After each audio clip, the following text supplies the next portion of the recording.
Your trading screen is a crowded map of lagging indicators. You've plotted moving averages, an RSI hovering near overbought territory, and a MACD historian flashing red, all trying to filter the chaos into a single predictable move. You follow the rules. You buy at established support and place a protective stop loss beneath it. But time after time, the price dips just low enough to trigger that stop, closing your position at a loss before the market reverses exactly where you expected. This experience is the result of a market that is not a level playing field. Massive financial institutions move the world's capital using strategies that have nothing to do with the basic chart patterns used by retail traders. These institutions operate on the hunt for liquidity. Because their order sizes are so massive, they cannot simply enter or exit a trade at will. They need a high volume of counterparty orders on the other side of the transaction to fill their positions. Your stop loss is that liquidity. When thousands of retail traders place sell stops below a common support level, they create a liquidity pool. Institutions drive price into these zones to trigger those stops, using the sudden surge of sell orders to fill their own massive buy orders, a move called a liquidity grab.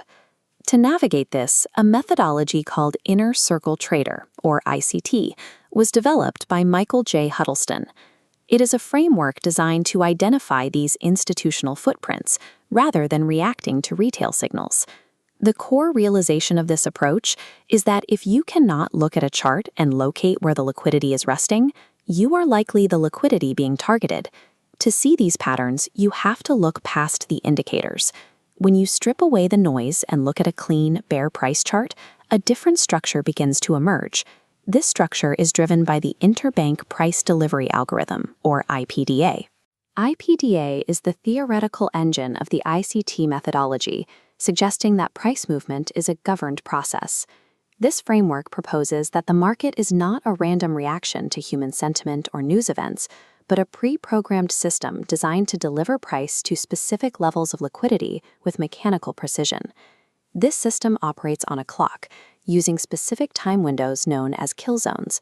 During these intervals, such as the New York Open, institutional activity peaks, and the algorithm is most likely to spool price towards its targets. The clock tells you when to look, but identifying the algorithm's actual footprints requires decoding the three-phase mechanical trap it uses to engineer price. This footprint is the AMD cycle, which stands for accumulation, manipulation, and distribution. Phase 1. Accumulation. Sideways trading encourages retail stop losses above and below the channel. Phase 2. Manipulation. During a kill zone, a violent spike hits those stops, generating volume for institutions to fill massive orders. Phase 3. Distribution. The market reverses sharply, trapping breakout traders. The specific area where those institutional orders were injected is called an order block.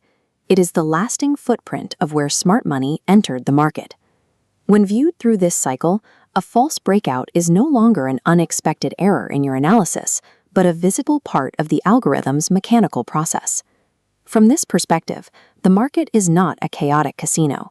It is a structured environment with a clear, engineered logic.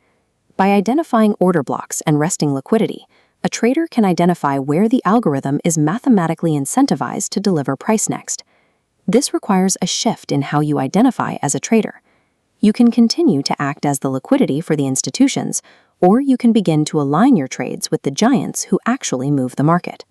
Recognizing the AMD cycle is just the first step in decoding these behaviors. To survive this environment, you must commit to mastering the full framework of institutional order flow.